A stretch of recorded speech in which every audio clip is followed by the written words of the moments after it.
Hey guys, welcome to the Daily Word Bible Study, a plain and simple book by book, chapter by chapter, and verse by verse study through the entire Bible.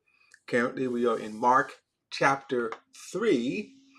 So let's ask the question, what is the blaspheme of the Holy Spirit? What is the blaspheme of the Holy Spirit? And then can you blaspheme the Holy Spirit? If you blaspheme the Holy Spirit, or you are in eternal damnation, excuse me, that you can never ever get forgiveness for. I say that because there are people who have been taught this, and thus there are people who think they have even possibly done it, blaspheme the Holy Spirit. Um, so let's get into it.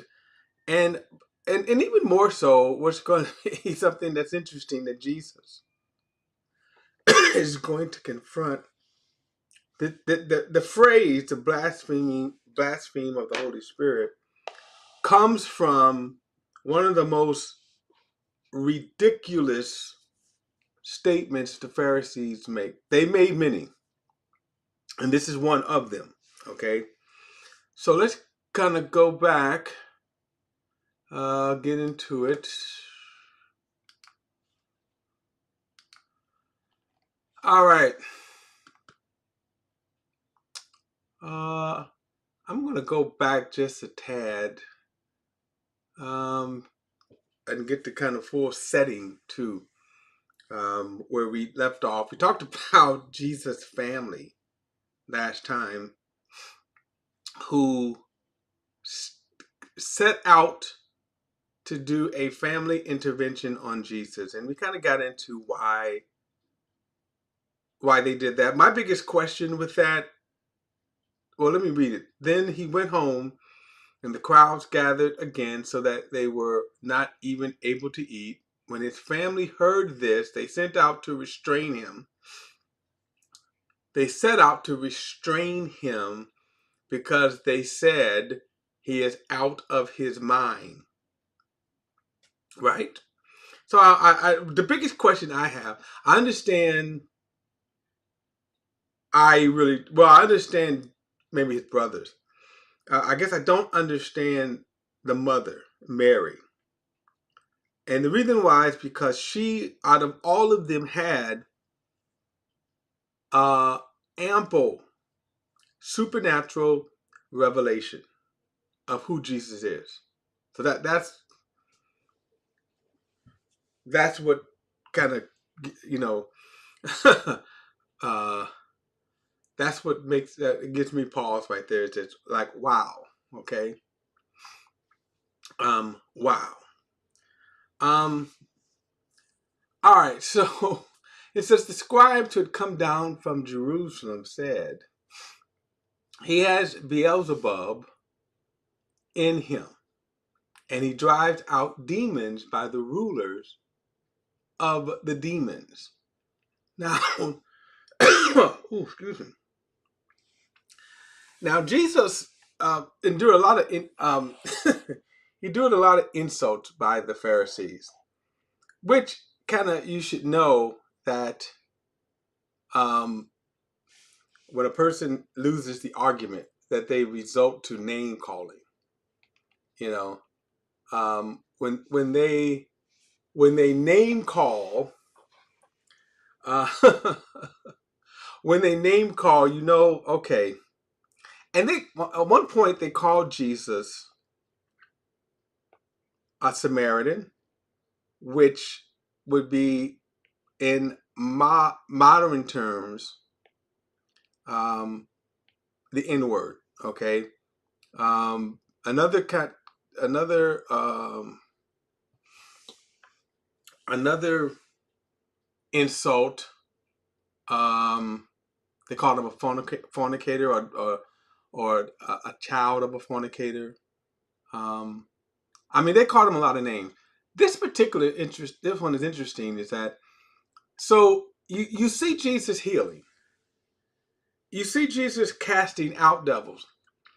Now, another kind of interesting thing to me is how prevalent demon possession was manifested in and around Jerusalem. That's interesting. Okay. Um, and so they call him Beelzebub. So this term Beelzebub could be another. I'm trying to think here. Um, a fallen angel, certainly a demonic rank. Okay. Um, and so when they call him Beelzebub, he said he has Beelzebub in him, and he drives out demons by the ruler of demons. Okay.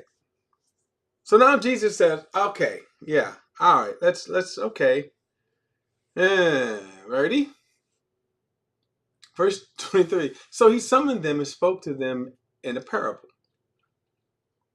How can Satan drive out Satan? If a kingdom is divided against itself, that kingdom cannot stand. And if a house is divided against itself, that house cannot stand. And if Satan rebels against himself and is divided, he cannot stand, but it's finished. So Beelzebub here, in other words, calling him Beelzebub would be like really calling him, Satan, that he's driving out. He drives out demons by Satan. Now, before I get there, let's just look at the logic of what Jesus just said right here. And it's almost like, do I have to respond to this nonsense? How can Satan drive out Satan? If a kingdom is divided against itself. Now, what's interesting is that you do see there's a kingdom here. That in the dark regions, there's a kingdom. Satan has a kingdom. He has a rulership. And Jesus is not denying that, but he has a rulership. In Ephesians, we're told that there are principalities, powers, rulers of the darkness. So there is a you could say demonic kingdom, but not demonic. When I say demonic, not the, kind of the exorcist kind of movies, kind of demonic, or even what they're accusing Jesus here when these demons possess him, but the rulership of Satan's kingdom that rules the earth, that pushes, that guides the earth in a ungodly path. So he's saying that Jesus is casting out devils by this ruler of um, the dark kingdom, another name for Satan. So then he says, if Satan is casting out devils, how can his kingdom stand? That's stupid, right? So that's the first thing, right? That's the first thing that he says to them. That okay, let's deal with the first stupidity here. Verse 27 says, on the other hand, no one can enter a strong house. No one can enter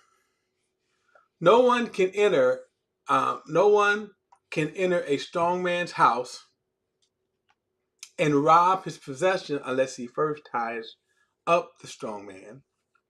Then he will rob his house.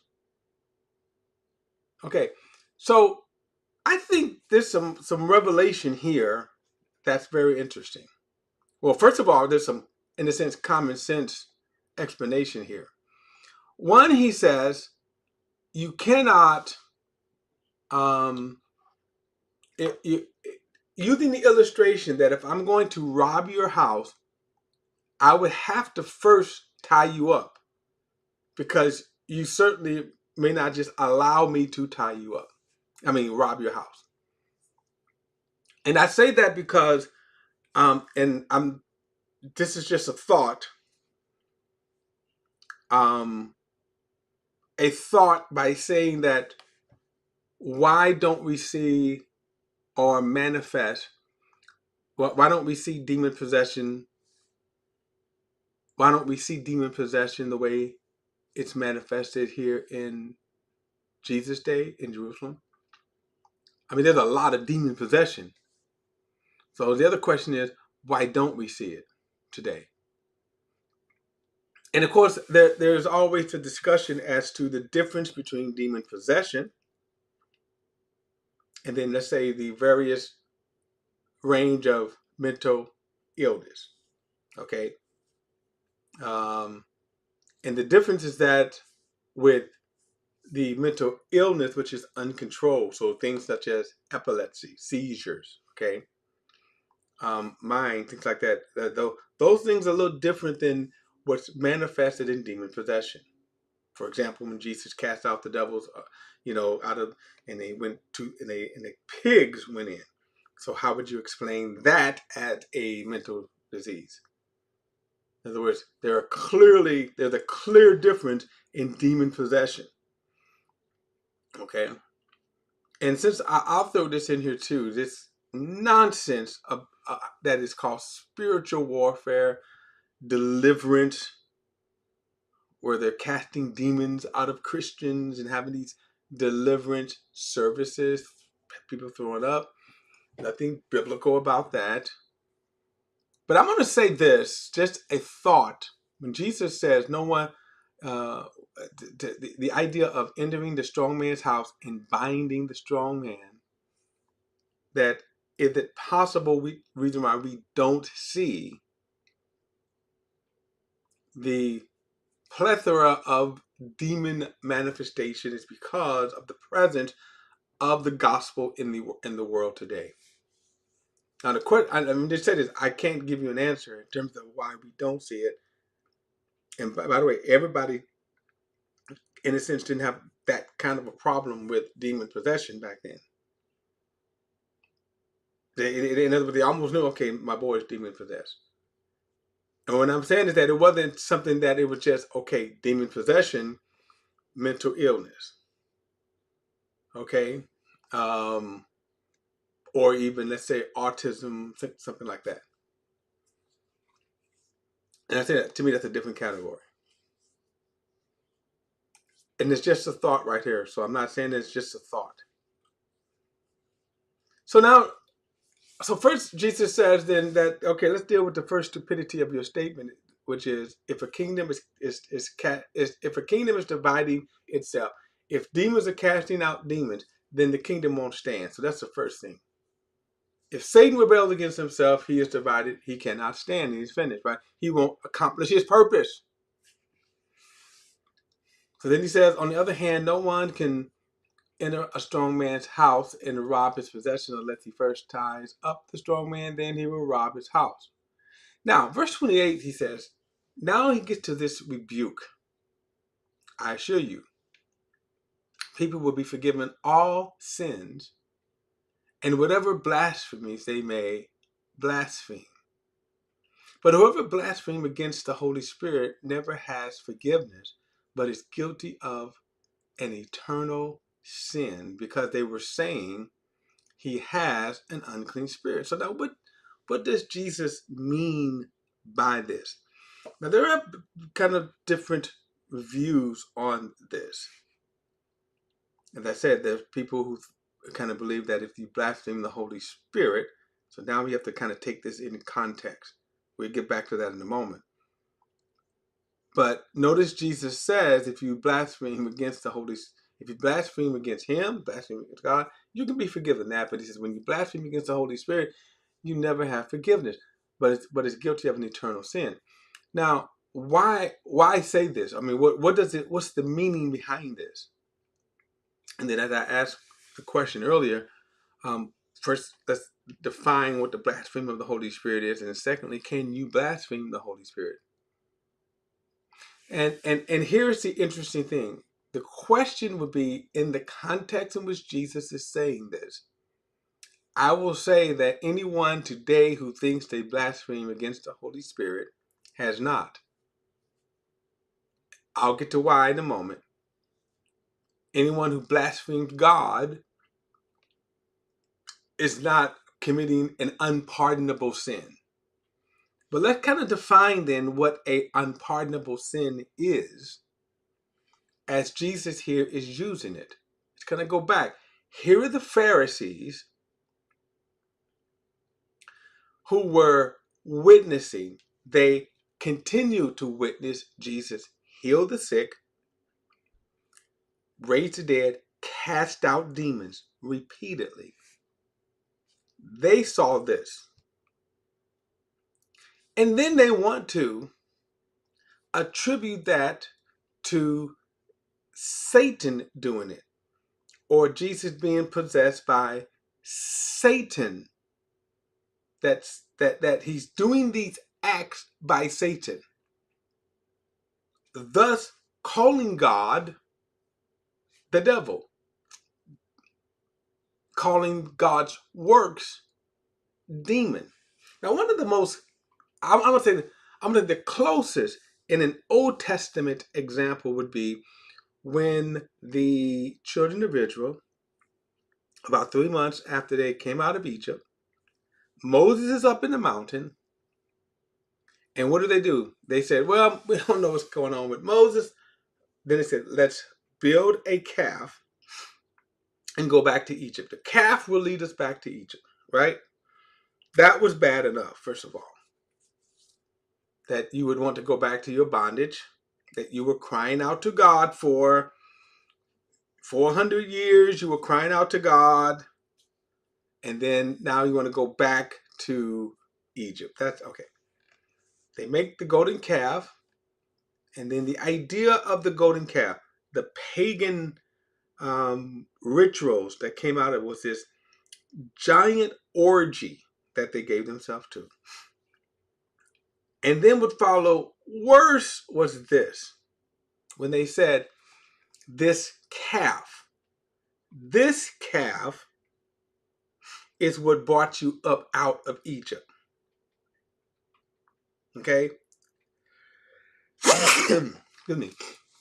This calf brought you up out of Egypt. So that, of course, insults of insult. So the blasphemy against the Holy Spirit is when God manifests himself, manifests his power. You understand that, and then you say, no, it's the devil. It's the devil. In other words, what other God, deity, ideology had been healing, manifesting healings? You can even say deliverance, casting out devils. So why would you attribute that to Satan? When have, in any point of time, would you have ever said, in any point of time, that Satan was casting out devils? That Satan was healing anybody? So why would the Pharisees then attribute that to Jesus? That their hatred for Jesus was so great, they would even sink to then insulting God by saying Jesus, that God's the gifts that God is manifesting is being done by the devil. That's the blaspheming of the Holy Spirit. That the blasphemy of the Holy Spirit is this: you're cursing the manifestation of the Holy Spirit. This the clearly manifest power of God. And so, without a doubt, the Pharisees did this right here. This act that you see them do right here. Now, so can this be copied? Absolutely. Can this be copied? Yes. If you were to see somebody healing somebody, or some sign that was being done. See, and see, the thing about this is that I'm going to say most of us cannot do this act because we haven't seen that. Now, don't credit it. Don't state that all of the fake healers you see out there. And if I say to the fake healers, y'all doing that, y'all acting of the devil, that's not the blasphemy of the Holy Spirit, because one, what they're doing is not of the Holy Spirit anyway. Okay, the insult or whatever is not to them. Clearly, the Pharisees, in their hard heart, their hardness of heart, clearly you can see they did that. Now, if there was a true man of God that had the true gifts of the Spirit, working true signs and wonders, and let me just say that I haven't seen that today. In our lifetime, I haven't seen that. I know a lot of people that claim to do it. They have these nice little, I'm going to say, playtime church services where they do it. But in terms of actual tangibility, no. We really haven't. And we know that. We play games all the time. We play games with our minds. These pastors do it, because they know that, okay, that's placebo would be too kind to say that. But we know we haven't seen it. But if a true person with a true gift that is truly working signs and wonders today was to do that, and how would we know if it was true? Because people would be actually healed. There would be actual miracles. Actual miracles. And if people were actually doing that, and I said that's of the devil, yes, I would be blaspheming the Holy Spirit. Because no other God, deity, as I said, you have seen would manifest that kind of power. And do I think that God is working miracles today?